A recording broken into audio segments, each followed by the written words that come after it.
Mesdames, Messieurs, bonjour, merci d'être présents dans cette magnifique salle patrimoniale pour un moment un peu exceptionnel autour de l'humanisme et de tout ce qui se passe au niveau de la littérature sur ce week-end à Saint-Omer, même si l'initiateur qui était donc Saint-Omer en toutes lettres a dû renoncer au projet ambitieux qu'il avait mené, mais la Babso et la Barcarolle ont maintenu dans une jauge un petit peu adaptée, on va dire, les événements qu'on avait imaginés autour de ça. Donc il y a eu une très belle après-midi de rencontres pédagogiques cet après-midi avec des élèves des lycées Blaise Pascal, Ribot et puis un collège invité, voilà.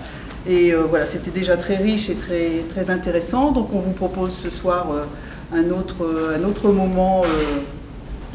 Guy et Rémi vous en parleront davantage. Voilà, donc pour nous, c'est extrêmement important de nous associer à ce focus sur la littérature, à continuer à travailler avec la Babso en partenariat étroit, et puis avec Guy Fontaine et l'Association des lettres européennes, puisque c'est l'aboutissement aussi de résidences depuis maintenant 2 ans, qui permettent à tous ceux qui travaillent autour de l'écriture et de la littérature d'avoir un moment où se poser pour continuer à travailler, à créer, à faire de la recherche. Donc merci Guy, merci Rémi, merci la Babso pour votre accueil, et peut-être un petit mot de présentation un petit peu plus approfondie. Avec plaisir. Les merci sont faits, je ne peux que les renouveler. C'est vraiment du plaisir de s'occuper ici de littérature érasmienne dans ce lieu tellement propice. Et merci Rémi. De penser aussi à la littérature en train de s'écrire, c'est ce que ce Salon du Livre projetait et projette de faire. Et si vous voulez, ce soir, on va faire la charnière d'un événement qui se prolonge demain matin. Demain matin, à 9h30, au Moulin à Café, vous pourrez rencontrer quelques belles plumes d'aujourd'hui, qui nous viennent du Luxembourg, de Roumanie, de Calais et autres lieux. Vous rencontrerez demain, à partir de 9h30, au Moulin à Café, 5 écrivains européens qui vous proposeront leurs livres. Et la charnière entre aujourd'hui et hier, eh bien, la voici, puisque maintenant, Luc de Voldereux, qui est un éditeur belge néerlandophone, qui est un écrivain, qui est membre de l'Académie royale de langue et littérature néerlandaise de Belgique, va nous parler de 3 êtres selon son cœur, 3 humanistes selon son cœur, 2 vrais et 1 de fiction. Vous devrez deviner qui est vrai, qui ne l'est pas. Il s'agit d'Erasme, là j'ai un soupçon. Il s'agit de Bousbecque. Oui, le petit village à côté de Tourcoing, vous verrez, ils sont allés loin à Bousbecque. Et il s'agit de Zénon. Merci Luc pour cette promenade dans les pas de tes humanistes préférés. Merci à tous les deux pour votre introduction et à nouveau je renouvelle mes remerciements aux organisateurs, à la Barcarolle, à l'Association des lettres européennes, de permettre de poursuivre le travail qui avait déjà été entamé il y a 1 an autour des Erasmiana et de l'humanisme à Saint-Omer et dans la région. Et surtout donc de pouvoir permettre de faire quand même un petit clin d'œil à ce festival du livre dans la Babso et dans sa salle patrimoniale. On est toujours ravis de vous accueillir, même si bien sûr les contraintes de la situation ont fait qu'on est effectivement peut-être un peu moins nombreux qu'on aurait pu. Mais bon, voilà, c'est comme ça, il faut faire avec. Je pense que Erasme lui-même a connu beaucoup de déboires liés à certaines grandes épidémies.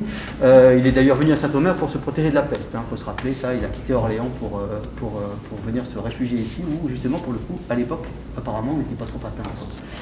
Et sinon, je vous souhaite une excellente soirée en toute humanité. Bonsoir. Merci de la belle invitation. Bon, je vais me tenir à mon texte parce que je suis un flamand de Belgique. J'ai appris le français à l'école. C'est devenu une de mes langues préférées, cela va de soi. Et je suis très heureux d'être en lisière de Flandre ici, en Artois. Mais donc, on est chez nous, en Flandre, en France et en Europe. Je vais faire avec vous une promenade. Et je commence avec le grand humaniste du XVIe siècle, Erasme.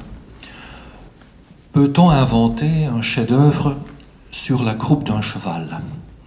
Erasme a conçu l'éloge de la folie dans les Alpes au cours de son retour d'Italie en 1509.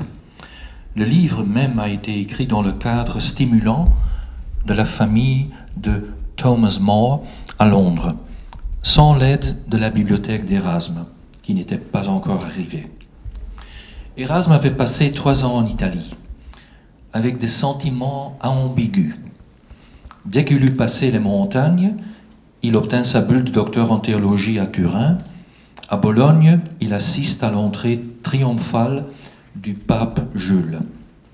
Autant d'années d'incubation pour son éloge.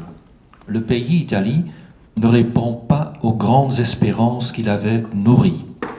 Trop de bellicisme, une église qui affiche trop de pouvoir, d'ostentation et de superbe, des humanistes italiens qui toisent de haut les barbares venus du Nord, alors qu'Erasme savait très bien que ses connaissances du latin et du grec n'avaient rien à leur envier, bien au contraire. Et quant aux nouveautés transalpines en matière d'architecture et de sculpture, Erasme n'en avait cure. La peinture aussi le laissait assez indifférent. Cet humaniste pur sang n'était pas un homme de la Renaissance. Il n'avait d'yeux que pour les livres. Heureusement, il y avait à Venise l'éditeur Aldus Manutius pour publier sa mine d'or de connaissances sur l'Antiquité classique, les adages. Et le voilà de nouveau jussé sur la croupe d'un cheval. Il sait maintenant avec certitude que l'Église a besoin d'une réformation et que le pape Jules n'ira pas au paradis. Et à présent, ce ne sont plus des poèmes qui fermentent en lui, mais de nouvelles niaiseries, nugae, dit-il en latin. Peito, la déesse de la persuasion, lui susurre une déclamatio. La déclamation est un exercice en formation rhétorique. Celle d'Erasme appartient au genus demonstrativum, la rhétorique de circonstance ou cérémonielle. Le genre s'emploie d'usage au cours de fêtes, commémorations et enterrements, où l'on attend souvent une laudatio, une louange.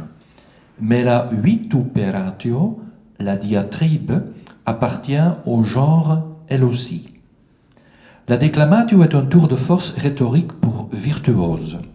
Dans l'Antiquité, des sophistes itinérants allaient de ville en ville tenir ces discours ronflants devant un public qui les écoutait avec enthousiasme et ferveur chanter les louanges de la mouche ou de la calvitie. Dans le cas d'Erasme, c'est Stultitia, dame sottise, qui monte en chair pour faire l'éloge de la folie. Stultitiae laus signifie en effet tant l'éloge dit par la folie elle-même que l'éloge de la folie. Ainsi, Erasme fait d'une pierre 2 coups.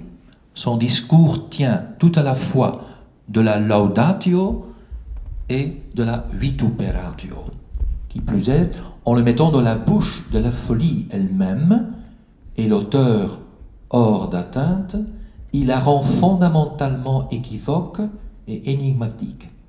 À la vérité, Erasme jongle avec 2 conceptions de la folie dans cet ouvrage. D'une part, démasquant la soi-disant sagesse, il dévoile sa réelle sottise et la fustige. De l'autre, louant la salutaire sottise, un ingrédient indispensable à l'existence, il va jusqu'à la porter au rang de seule et véritable sagesse. La déclamation se termine par une ode passionnée à l'extase mystique, une forme d'égarement qui est une préfiguration de la béatitude céleste réservée à un petit nombre de chrétiens. D'après Paul, Dieu avait rendu folle la sagesse du monde et l'annonce d'un Christ crucifié était une folie, moria en grec, pour les païens, comme on lit dans la fameuse lettre aux Corinthiens. Mais Stultitia ne serait pas Stultitia si elle ne se dérobait pas au dernier moment à toute interprétation équivoque. Et je cite, en traduction française, « Je vois que vous attendez un épilogue, mais vous avez vraiment perdu l'esprit si vous croyez que je me souviens encore de ce que j'ai dit, alors que j'ai déversé un tel fatras de paroles. Voici un dicton antique, je hais le compagnon de beuverie qui a de la mémoire, en voici un nouveau, je hais l'auditeur qui a de la mémoire. Eh bien, portez-vous bien, applaudissez, vivez, buvez, très illustre initié de Moria, fin. Télos, c'est le dernier mot du livre, c'est un mot grec. Télos, fin. Et la sottise descend de la chair, laissant ses auditeurs et nous, lecteurs, ébahis, tels que Hans Holbein, le jeune, les avait représentés dans son dessin en marge du célèbre exemplaire de Bâle du livre de 1515. Insaisissable tant qu'elle parle, sa tarentelle de mots envoûte encore longtemps, jusqu'à le charme se rompe. Nous l'avons compris, dans la tradition rhétorique avec sa longue histoire, l'indignation qu'Erasme a éprouvée en Italie a trouvé une forme unique en son genre et l'a ciselée de main de maître au profit et surtout au grand plaisir d'esprits érudits. L'ouvrage est une carte d'échantillon d'intertextualité. Tout l'acquis des adages y repasse en dansant. Ou intertextualité, donc cela veut dire imitatio, imitation de la forme et du contenu des modèles, et aemulatio, la rivalité avec les mêmes modèles, comme le prescrit la littérature antique. L'effet thérapeutique de l'écriture, quoique involontaire, était bienvenu. Pour ma part, je soupçonne qu'il a même été effrayé par les réactions violentes qu'a suscité ce livre. Il a dû le voir comme un divertimento, car il se répandit dès lors en excuses pour ce petit ouvrage de circonstance. Il serait sans doute fort embarrassé de savoir que ce livre est quasiment le seul que l'on associe encore à son nom de nos jours. L'expression « la République des lettres » a été utilisée pour la première fois en 1417, dans une lettre que Francesco Barbaro envoya à son collègue humaniste Poggio Bracciolini. Ce dernier ayant retrouvé dans différents monastères européens des manuscrits d'auteurs romains et grecs que l'on croyait jamais perdus, Barbaro le remerciait d'avoir de la sorte réjoui et enrichi la res publica literaria. C'est que l'expression désigne à la fois la connaissance des lettres et ses praticiens, les lettrés ou savants. À cet égard, il est important de noter que le terme literae ne se limite pas à la littérature, aux belles lettres. Il se réfère à toutes les disciplines scientifiques et connaissances acquises par l'étude et consignées dans les livres, c'est-à-dire aux sciences alpha et bêta, soit respectivement les sciences humaines et les sciences naturelles. La métaphore de la République présente deux connotations. L'égalité qui règne entre ces lettrés, s'adonnant à la recherche et l'acquisition de connaissances d'une part, et leur liberté d'action en tant que citoyens de cette communauté d'autre part. La République des lettres, qui connut sa floraison entre 1500 et 1750, n'est rien d'autre qu'une république d'esprit libre qui se place sous l'autorité protectrice de la raison et dont le but est de servir la science et la vérité.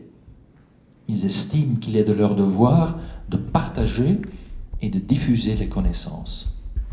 Eh bien, Érasme fut la première figure emblématique de cette République. Sa méthode philologico-critique de lecture des textes de la Bible et des pères de l'Église en vue de découvrir les pratiques du christianisme primitif allait précisément contribuer à la réforme de la chrétienté européenne, mais aussi au déchirement en son sein. Néanmoins, Érasme continua à croire en l'existence d'une communauté idéale d'érudits qui, au-delà de toutes les divisions nationales et religieuses, vivaient comme des citoyens du monde dans une patrie commune. Cette communauté existait dans son réseau épistolaire, formant à ses yeux une préfiguration de la véritable Respublica Christiana. Dans un diagramme de l'humaniste français Charles de Bouël, datant du début du XVIe siècle et portant sur la place de l'homme dans le monde, la paresse ou la lenteur, accidia en latin, figure au niveau d'existence le plus bas, celui de la pierre. L'homme, qui est à ce niveau, n'arrive même pas à vivre comme une plante, à sentir comme un animal, et encore moins à comprendre comme un être humain. Il ne fait qu'exister comme un corps minéral, une pierre. Le diagramme le représente par une figure assise, recroquevillée avec la tête sur les genoux. L'ambiguïté du diagramme se situe dans le fait que l'homme parfait, Homo studiosus, l'intellectuel, disons, est aussi une figure assise. Il est installé devant un pupitre et armé de la plume. Un lecteur, un copiste, un exégète, un copieur et plagiaire, un commentateur. Eh bien, l'icône de l'intellectuel classique européen est l'Érasme, écrivant tel que Holbein l'a peint. Vous connaissez la peinture.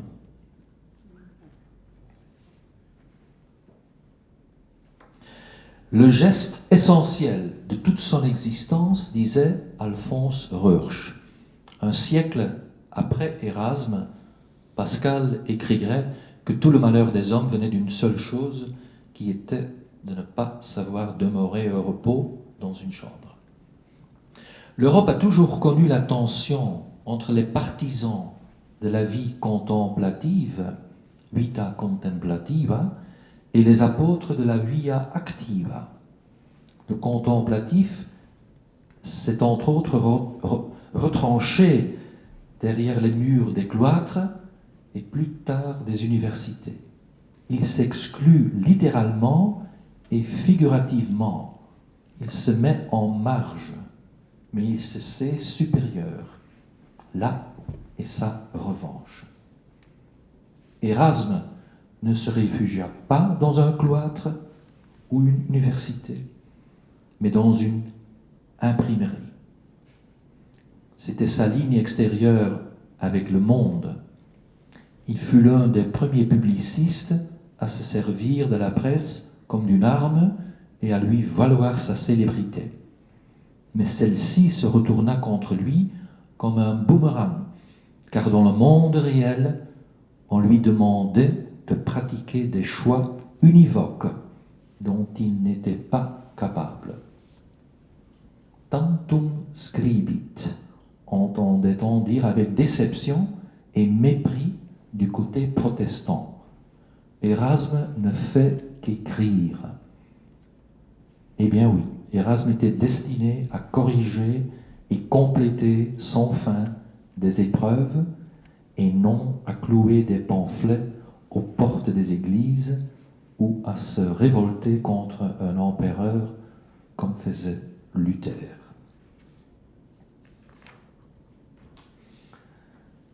Ça, c'est Erasme. Maintenant, vous l'entendrez.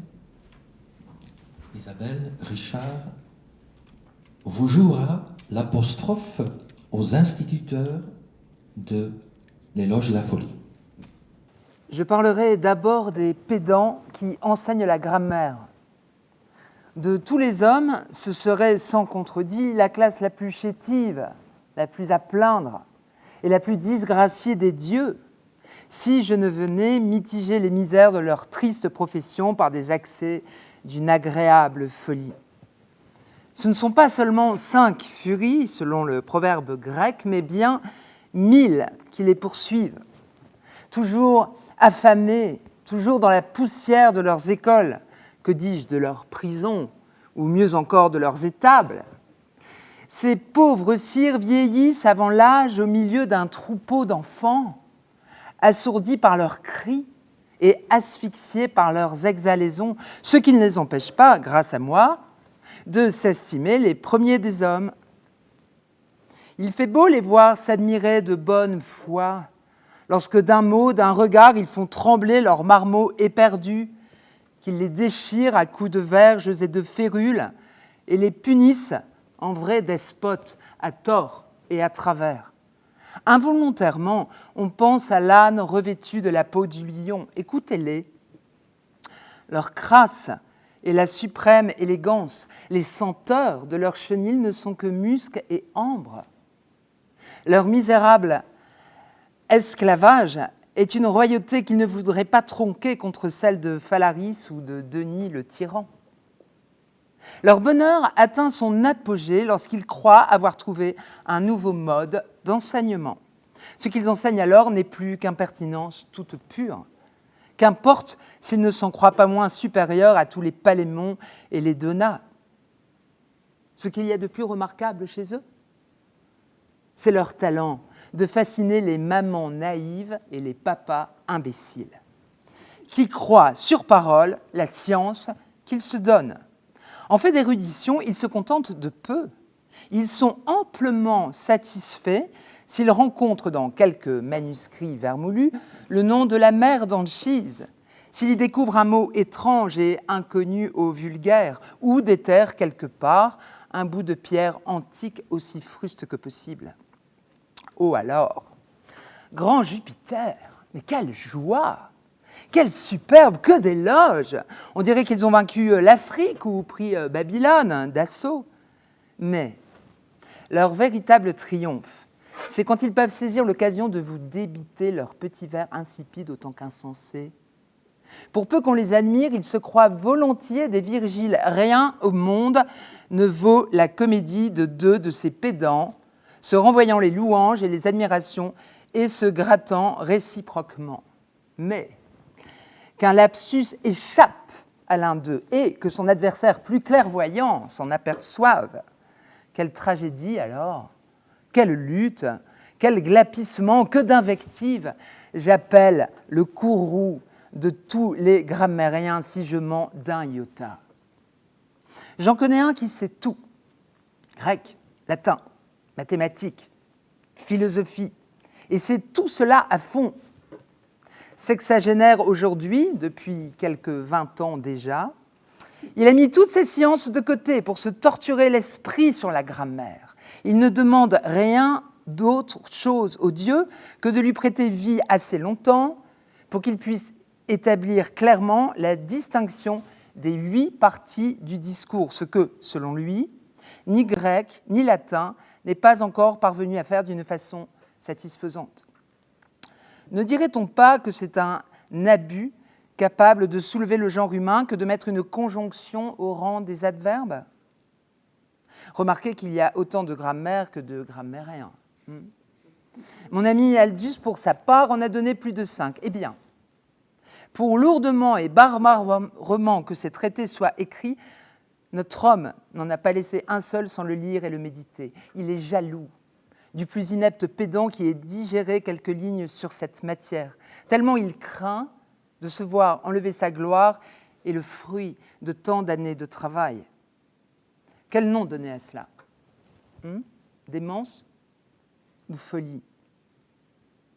J'avoue que cela m'importe peu, pourvu que vous tombiez d'accord que cet animal, assez malheureux au fond, doit à mes bienfaits une félicité qu'il ne changerait pas contre le sort des rois de Perse. Erasme est né à Rotterdam, aux Pays-Bas. Passons maintenant à un diplomate flamand, né à Boesbeek. Boesbeek, c'est sur la rive droite de la Lys. Donc vous savez que la Lys est entre Armentières et Menin, la frontière entre la Belgique et la France, depuis les traités d'Utrecht. Donc Boesbeek, c'est à 15 km de chez moi parce que je suis né à Cotteret. Boesbeek est un des grands humanistes du XVIe siècle et un des grands diplomates de cette époque-là. Depuis la prise de Constantinople, 1453, l'Empire ottoman ne cesse de fasciner les Occidentaux. Les voyages en terre turque se multiplient et suscitent la rédaction de nombre de récits de voyages, notamment au XVIe siècle. Les lettres turques, Epistulae Turcicae, en latin donc, d'Auger Ghiselin de Boesbeek, Boesbeek, dit-on chez nous, ça c'est la prononciation exacte, tiennent une place particulière dans cette production, surtout en raison de l'identité de leur auteur. Boesbeek fut l'ambassadeur de Ferdinand Ier, l'empereur d'Autriche, auprès de Soliman le Magnifique, de 1554 à 1562, et mena des négociations délicates alors que l'Autriche et l'Empire ottoman étaient en guerre. Son récit abonde en informations sur les événements politiques, les actions militaires, sur Soliman lui-même et sur les querelles dynastiques au sein de la famille impériale, mais aussi sur la société turque. Les multiples incidents qui jalonnent ses voyages et son séjour sont l'occasion de décrire avec humour les mœurs et les coutumes turques. Auger Ghiselin de Boesbeek, Augerius Ghislenus Boesbekius, était un humaniste et diplomate flamand aux multiples champs d'intérêt. C'est ainsi qu'il rapporta des tulipes et des lilas de Turquie, qu'il découvrit sur un temple à Ankara une inscription relatant le testament politique de l'empereur Auguste, de Resgestein, fameux, et qu'il rédigea le seul lexique conservé du gothique de Crimée, une langue germanique parlée dans la péninsule ukrainienne, maintenant de nouveau russe. Il fit envoyer de Constantinople une grosse quantité de manuscrits grecs à destination de l'Europe. En plus du latin, il savait l'italien, le français, l'espagnol et l'allemand. Or, sa langue maternelle était le flamand. Il naquit comme enfant naturel d'un noble local et grandit à Boesbeek, situé donc sur la rive droite de la Lys entre Comines et Menin, à la frontière franco-belge. Depuis la Turquie, Vienne et Paris, il continuerait à rêver de retrouver un jour la rivière de son enfance. Il se pourrait qu'il entrât en contact avec les auteurs classiques dans la riche bibliothèque que possédait Georges d'Halluin dans son château à Comines. Il fit des études à Louvain, puis à Paris, Bologne, Padoue et Venise. En 1554, Ferdinand Ier d'Autriche, qui deviendrait empereur du Saint-Empire romain en 1556, l'envoya donc à la cour de Soliman le Magnifique en qualité d'ambassadeur auprès de l'Empire ottoman. Pendant de longues années, il y mènerait des négociations, comme j'ai dit, sur les conflits frontaliers en Hongrie et en Transylvanie, Roumanie actuelle, opposant son employeur au sultan. En 1562, il fut de retour à Vienne en tant que conseiller de Ferdinand. Après la mort de ce dernier, il continua à servir les Habsbourg de 1574 jusqu'aux dernières années de sa vie. Il fut ambassadeur à Paris. Il y fut envoyé afin de défendre les intérêts d'Élisabeth d'Autriche, la veuve du roi de France Charles IX, la fille de l'empereur Maximilien. Dans la foulée, il allait informer Maximilien et plus tard son fils et successeur Rodolphe de la situation en France et dans les Pays-Bas méridionaux avoisinants. Étaient également fort prisés les cancans et la chronique de la vie parisienne. Bousbecq n'était pas ambassadeur stricto sensu, mais il se comportait comme tel. Il se fit connaître comme écrivain grâce à ses lettres turques, écrites en latin près de 20 ans après son séjour en Turquie. Il y donnait toutes sortes d'informations intéressantes, comme j'ai dit, sur les coutumes de l'Empire ottoman. Elles furent traduites dans de nombreuses langues européennes. Pendant l'ambassade de Bousbecq à Paris, tant le Royaume de France que les Pays-Bas méridionaux se trouvent en réalité en état de guerre civile. Les Français ont intérêt à ce que les Espagnols ne prennent pas le dessus dans les Pays-Bas, mais ils sont eux-mêmes confrontés à des tensions entre catholiques et huguenots. Les temps sont chaotiques. Le sort des armes change constamment. Ainsi, le général Alessandro Farnese est-il occupé à reconquérir les Pays-Bas méridionaux au profit de l'Espagne. Au même moment, le catholique duc d'Alençon, François d'Anjou, frère du roi Henri III, est nommé souverain et seigneur des Pays-Bas, et ce sur le conseil de Guillaume d'Orange. Le duc provoque encore plus d'agitation et de turbulences dans les Pays-Bas, mais atteint de tuberculose, il meurt prématurément en 1584. Les alliances sont complexes. En France, par exemple, les protestants bénéficient du soutien d'Élisabeth, reine d'Angleterre, tandis que Philippe, roi d'Espagne, y défend les die-hard, les jusqu'au-boutistes catholiques. Vous suivez encore? Pendant ce temps-là, l'épistolier Bousbecq note ce qu'il voit et entend. C'est vraiment une correspondance écrite dans un latin parfait, vraiment intéressante, parce que collée sur le temps. L'avenir n'apparaît pas encore, c'est ce qui rend ces lettres charmantes, parce que nous connaissons le dérivé de l'histoire, mais il ne connaît pas. L'avenir n'apparaît pas encore, l'issue est incertaine. C'est précisément ce qui constitue le charme de ces lettres écrites à Paris. On vit les événements en direct. Témoin privilégié, Bousbecq est également partie prenante comme ressortissant des Pays-Bas méridionaux, comme flamand.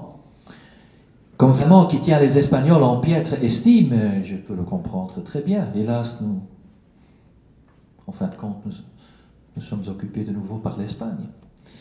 Comme flamand qui tient les Espagnols en piètre estime, surtout en raison de leur fanatisme catholique. C'est un adepte d'Érasme, Bousbecq, prônant des réformes, mais qui resterait comme Érasme, fidèle à l'Église. À l'automne 1592, Bousbecq quitta le service diplomatique et mit enfin le cap sur la Flandre et la Lys, sa rivière chérie. Il n'y arriverait jamais. Le septuagénaire épuisé fut molesté par des soldats errants de la Ligue catholique, lesquels le délestèrent de ses bagages. Il leur fit la leçon et récupéra ses biens. Mais l'incident l'avait marqué. Il mourut dans un château près de Rouen. Seul son cœur fut enterré dans la petite église de Bousbecq. Isabelle Richard va vous lire maintenant 4 petits extraits des lettres turques. À Budapest, pour la première fois, je vis des janissaires. C'est ainsi que les Turcs appellent l'infanterie de la garde. Ils portent des vêtements qui descendent jusqu'aux talons. Ils portent un bonnet qui fut d'abord une manche de manteau. C'est de là, comme il le rappelle, qu'il tire son origine. De telle façon qu'une partie de ce bonnet recouvre la tête et que l'autre partie, en descendant par derrière, flotte sur la nuque. Sur le front se dresse un cône oblong brodés d'argent, dorés et ornés de pierres précieuses, mais sans grande valeur. Ces janissaires se présentaient presque toujours par deux devant moi. Quand ils étaient reçus dans la salle à manger, ils me saluaient, la tête baissée. Ensuite, ils s'approchaient vite et presque en courant, et touchaient ma veste ou ma main comme pour l'embrasser.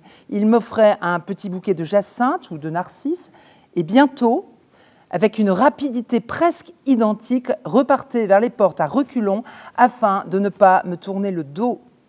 Car cela est considéré comme inconvenant d'après leurs usages. Là, ils se tenaient debout avec la plus grande discrétion, les mains croisées sur la poitrine, les yeux fixés sur le sol en silence, et on retrouvait en eux plutôt nos moines que des soldats. Quand ils avaient reçu quelques piécettes, alors qu'ils n'en voulaient qu'une, la tête de nouveau baissée d'une voix claire, ils remerciaient et formulaient des vœux et des souhaits de prospérité, puis partaient. Et si je n'avais pas été prévenue qu'il s'agissait des janissaires, j'aurais facilement cru qu'ils étaient une espèce de moines turcs ou des membres de je ne sais quelle confrérie. Cependant, ce sont les fameux janissaires qui répandent une si grande terreur avec eux partout où ils vont. Tu te demanderas peut-être comment Soliman m'est apparu. Il avait déjà atteint un âge avancé. La majesté de sa physionomie et l'attitude de tout son corps étaient dignes de l'importance d'un aussi grand empire. Par nature, toujours frugal et sobre, même à un âge où les règles de Turc permettent de pécher sans encourir de blâme trop sévère. Car il ne buvait pas de vin, même dans sa jeunesse, ne s'est jamais livré aux amours honteuses pour les jeunes garçons qui font généralement les délices des Turcs. Et ses détracteurs ne peuvent rien lui reprocher de plus grave que d'être très faible devant sa femme. Il se comporte en gardien très rigoureux de la religion et du culte et ne s'en soucie pas moins que d'agrandir son royaume. Pour son âge, car il a déjà atteint sa 60e année, il jouit d'une assez bonne santé, quoique une altération de son teint trahisse une maladie cachée. Selon la rumeur publique, une de ses jambes est atteinte d'un ulcère incurable ou de la gangrène. Mais il corrige l'altération de son teint, comme je l'ai dit, en maquillant ses joues avec un fard rouge, toutes les fois qu'il veut voir les ambassadeurs partir avec une bonne opinion de sa santé. Il pense que cet artifice est important pour que les princes étrangers le craignent encore plus à cause de sa vigueur et de sa résistance. J'ai trouvé des preuves manifestes de cette habitude à cette occasion. En effet, quand il m'a congédié le jour de mon départ, il avait un visage à peu de choses près, identique à celui qu'il avait le jour de mon arrivée.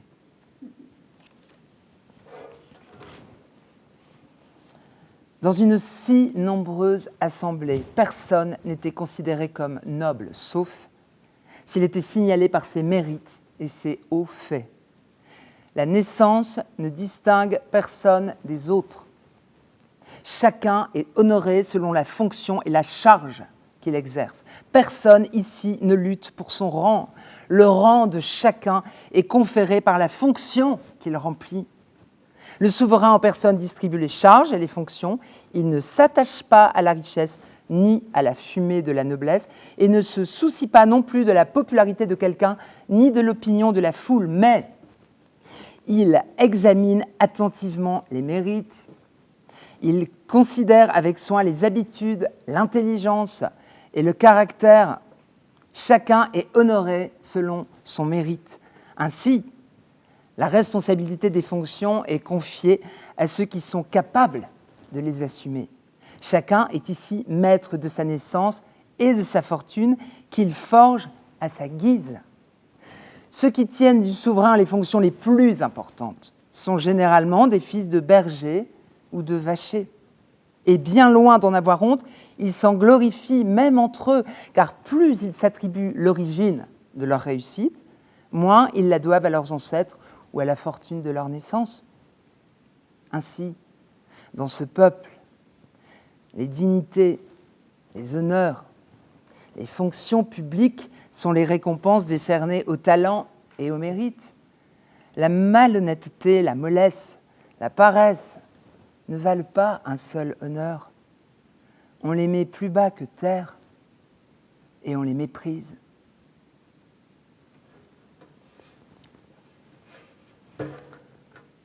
Alors que je brûle de m'échapper de la cour et de rentrer chez moi, des affaires privées me retiennent encore ici.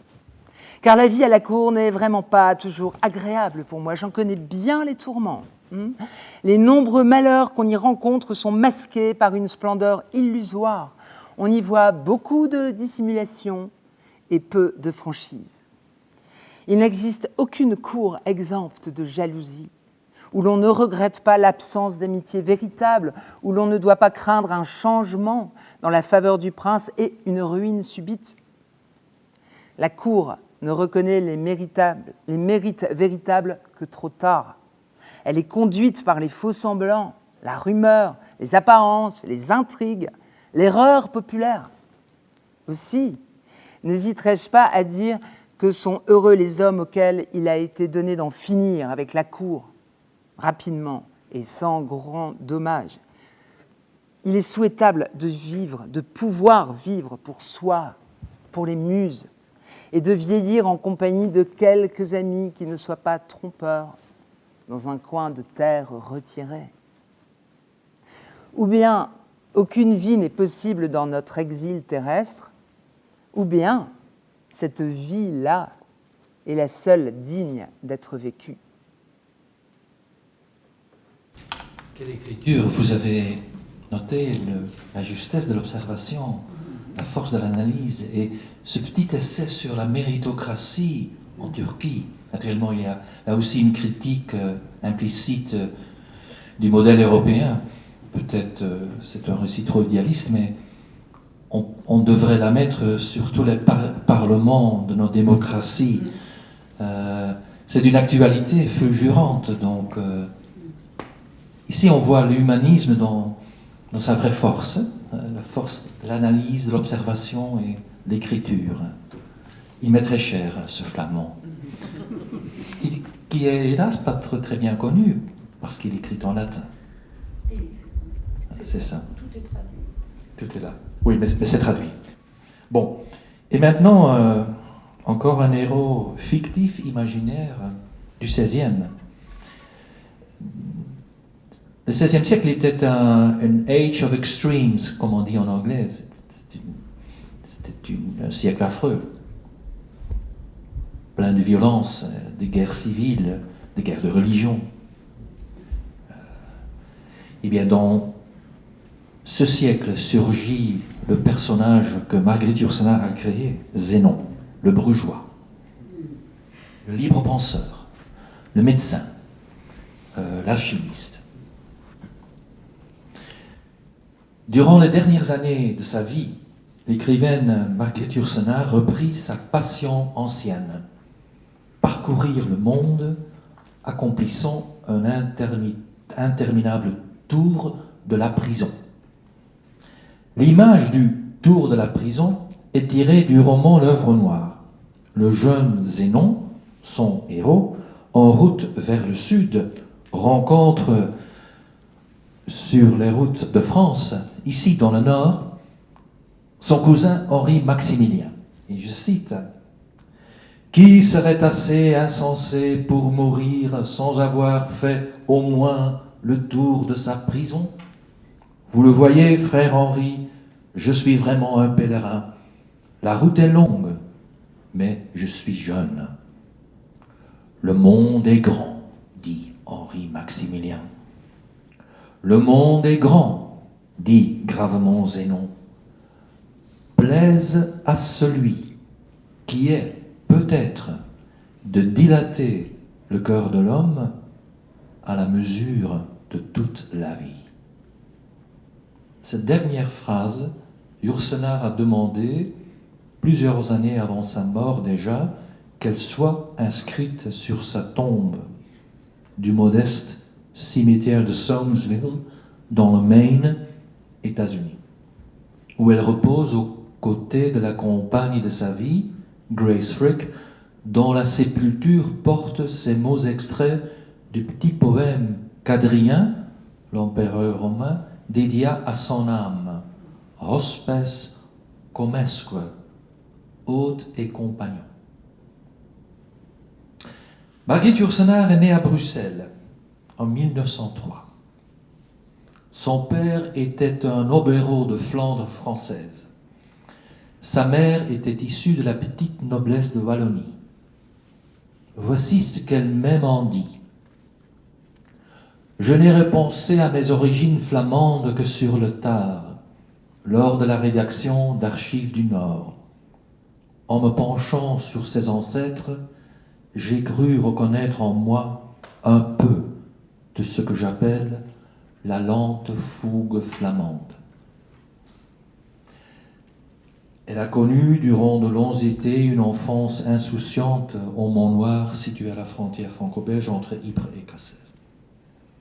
De Zénon, elle fait un brugeois. Elle a visité la ville à plusieurs reprises après la parution de l'œuvre noire en 1968.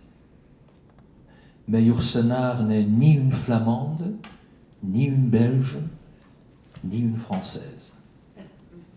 Elle avait la nationalité américaine. Si cette nomade qui a résidé une bonne partie de sa vie en Amérique avait une patrie, eh bien, ce serait la langue française. Comment Yourcenar voyait-elle la vie, le monde et l'homme?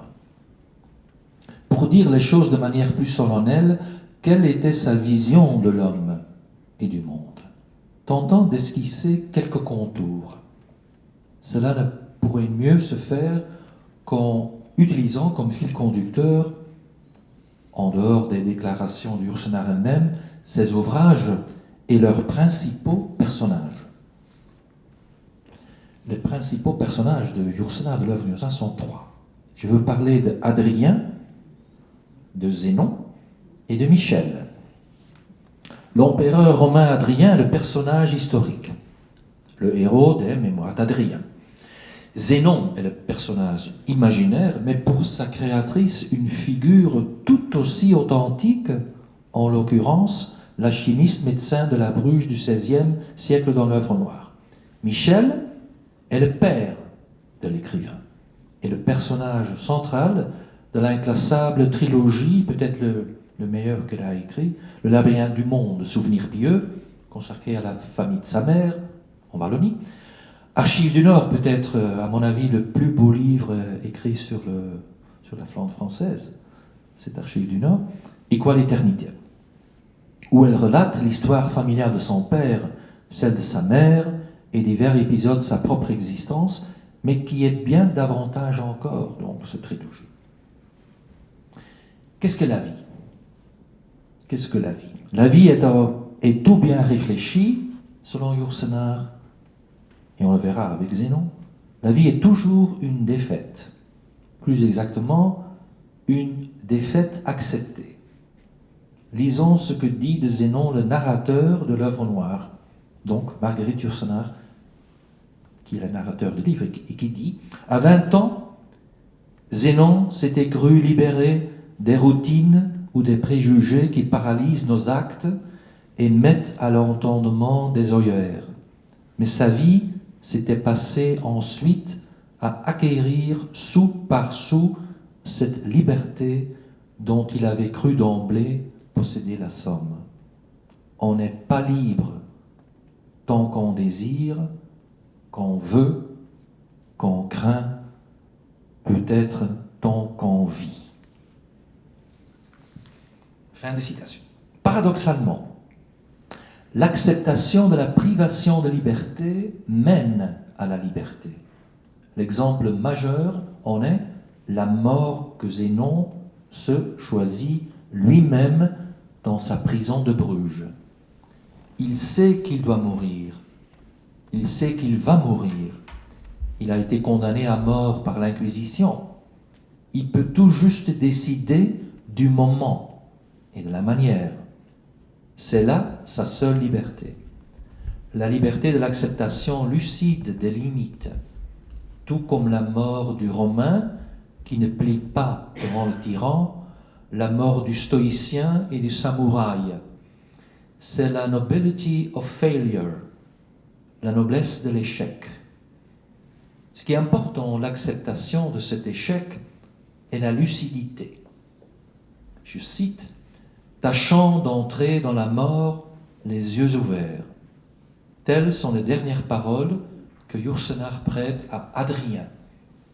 2 décennies plus tard, il dira de l'enfant d'1 mois qu'elle fut elle-même dans Archives du Nord, je cite, « Elle, donc Marguerite, elle apprendra non sans effort à se servir de ses propres yeux, puis, comme les plongeurs, à les garder grands ouverts. »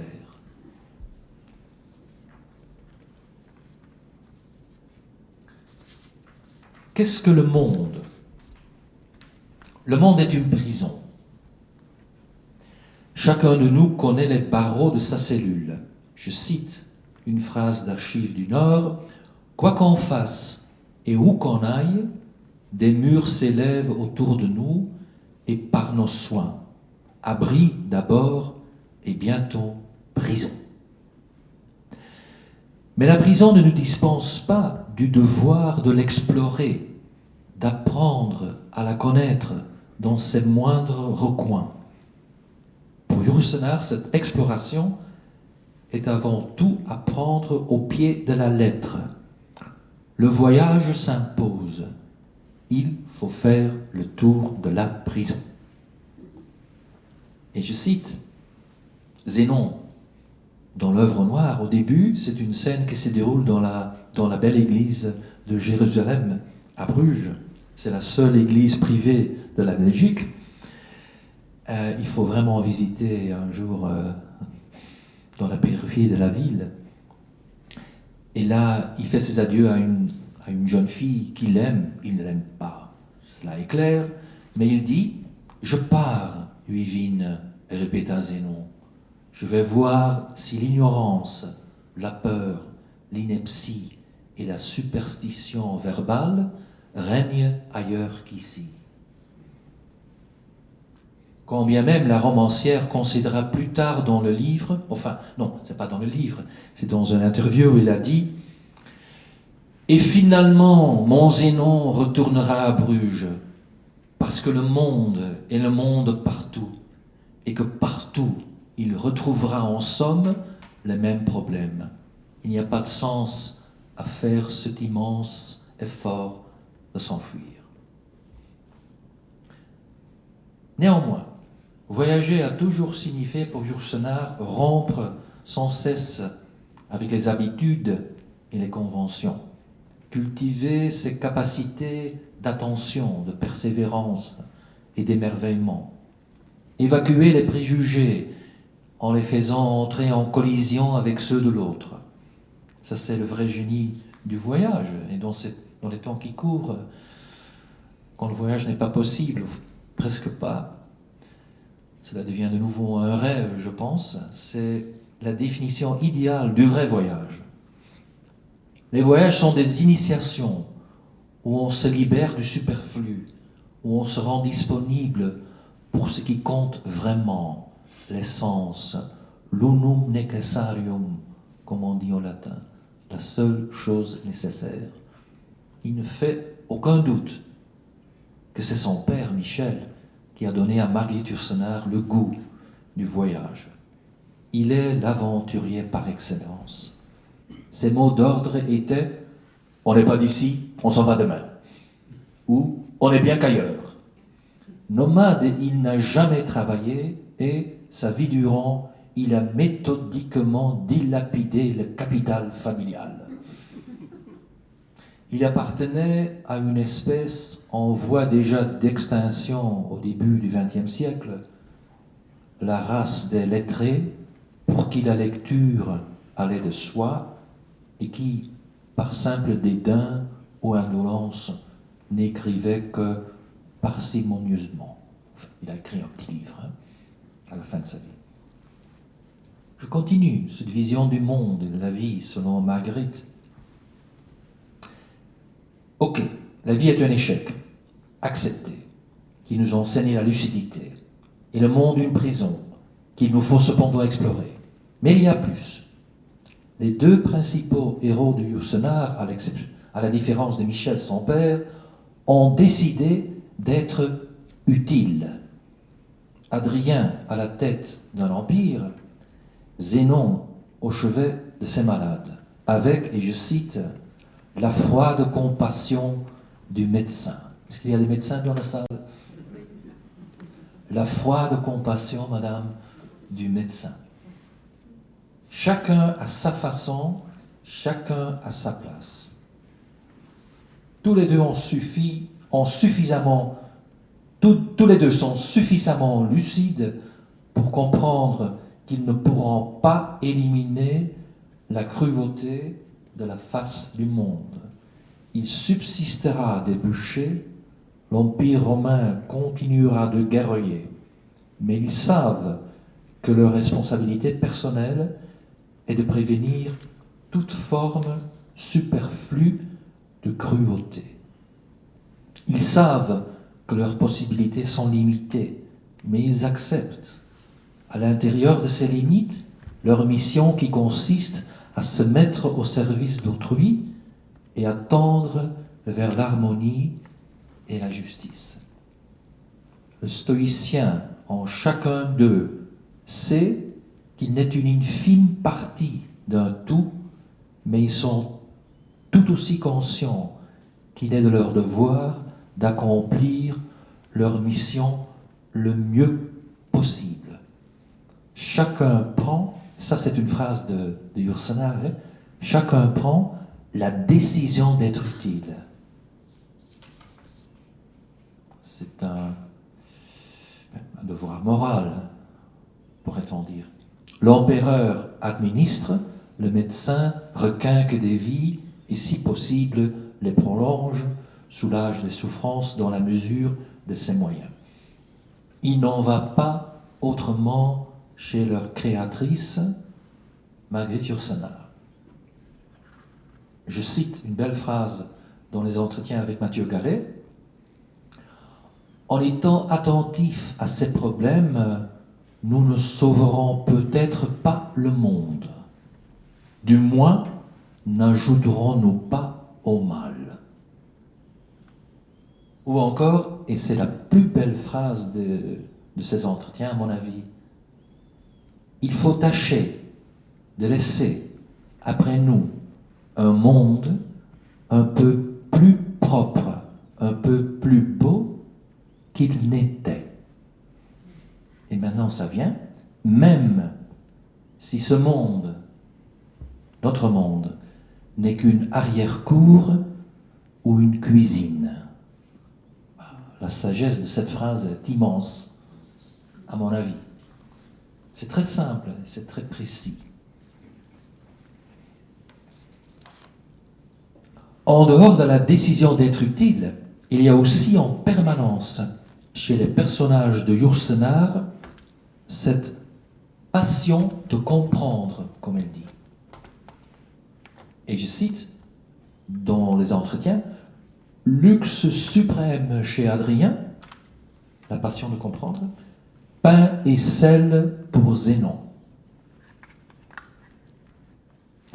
Le soif de savoir n'est cependant pas un but en soi. La connaissance est le fondement d'une attitude devant la vie. L'ultime espoir de Zénon est de mourir un peu moins ignorant, un peu moins sot qu'il n'est venu sur terre, à l'image de la philosophie de l'auteur Yourcenar même. Eh bien, vous avez compris, j'aime Zénon, ce personnage fictif de Marguerite Yourcenar, comme un frère. Et c'est la phrase que Yourcenar a employée elle-même. J'aime Zénon comme un frère.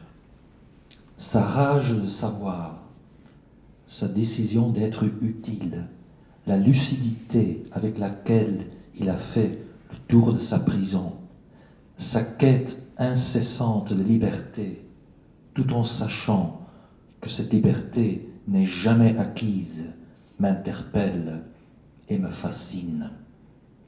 C'est la raison pour laquelle il se dresse formidablement dans cette petite galerie de mes héros du XVIe siècle, à côté de ce diplomate érudit que fut Busebeck et l'humaniste accompli que fut Erasme.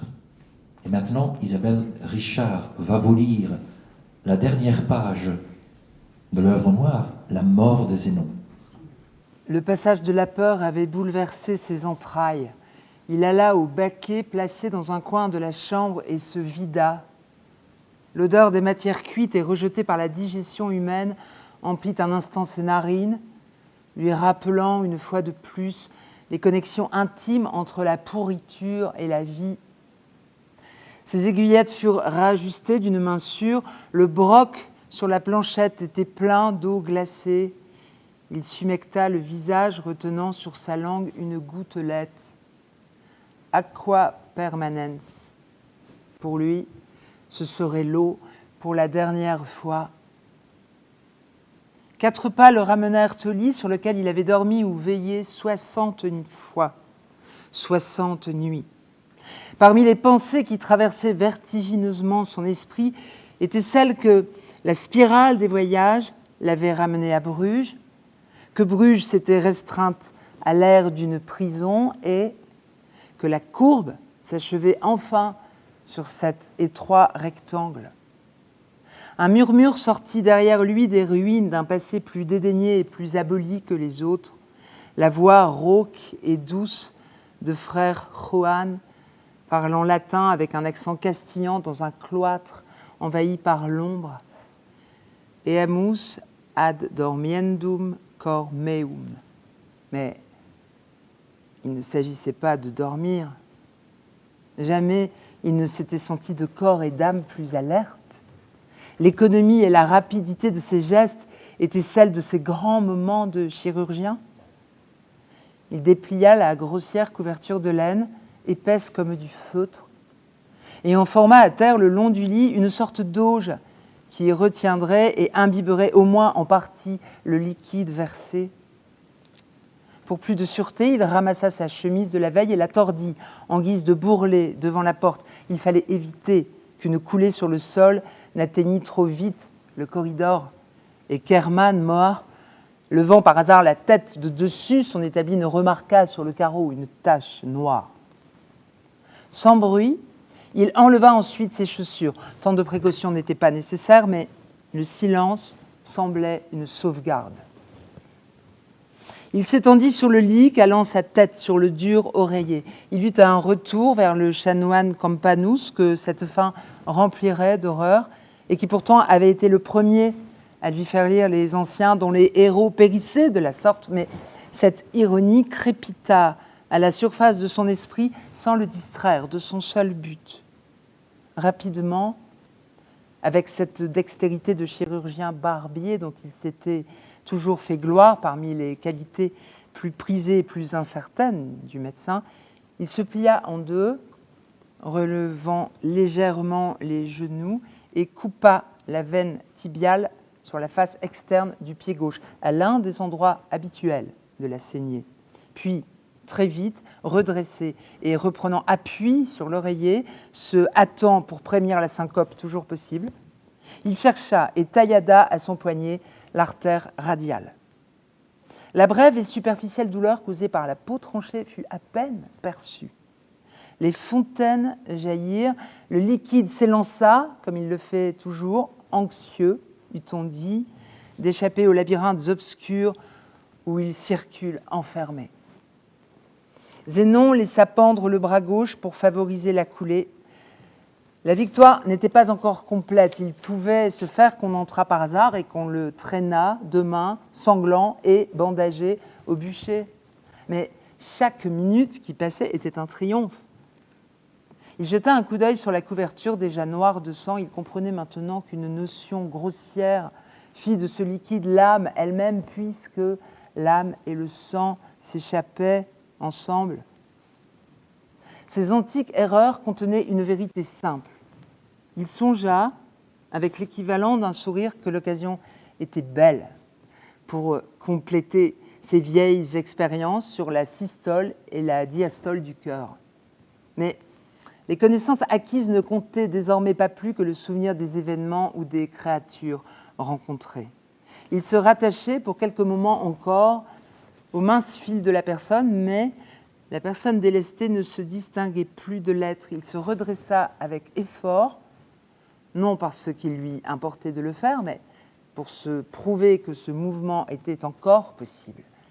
Il lui était souvent arrivé de rouvrir une porte, simplement pour attester qu'il ne l'avait pas derrière lui fermée à jamais, de se retourner vers un passant quitté pour nier la finalité d'un départ, se démontrant ainsi à soi-même sa courte liberté d'homme. Cette fois, l'irréversible était accompli. Son cœur battait à grands coups. Une activité violente et désordonnée régnait dans son corps comme dans un pays en déroute, mais où tous les combattants n'ont pas encore mis bas les armes. Une sorte d'attendrissement le prenait pour ce corps qui l'avait bien servi, qui aurait pu vivre à tout prendre une vingtaine d'années de plus, et qu'il détruisait ainsi, sans pouvoir lui expliquer, qu'il lui épargnait de la sorte de pires et plus indignes maux. Il avait soif, mais aucun moyen d'étancher cette soif. De même que les quelques 3/4 d'heure qui s'étaient écoulés depuis son retour dans cette chambre avaient été bondés d'une infinité presque inanalysable de pensées, de sensations, de gestes, se succédant à une vitesse d'éclair, l'espace de quelques coudées qui séparaient le lit de la table s'était dilaté à l'égal de celui qui s'approportionne entre les sphères. Le gobelet d'étain flottait comme au fond d'un autre monde, mais cette soif cesserait bientôt. Il avait la mort d'un de ses blessés réclamant à boire à l'orée d'un champ de bataille et qu'il englobait avec soi dans la même froide pitié. Le sang de la veine tibiale ne coulait plus que par saccades, péniblement, comme on soulève un poids énorme. Il parvint à déplacer son pied pour le laisser pendre hors du lit. Sa main droite, continuant à serrer la lame, s'était légèrement coupée à son tranchant, mais il ne sentait pas la coupure. Ses doigts s'agitaient sur sa poitrine, cherchant vaguement à déboutonner le col de son pourpoint. Il s'efforça en vain de réprimer cette agitation inutile, mais ces crispations et cette angoisse étaient bons signes.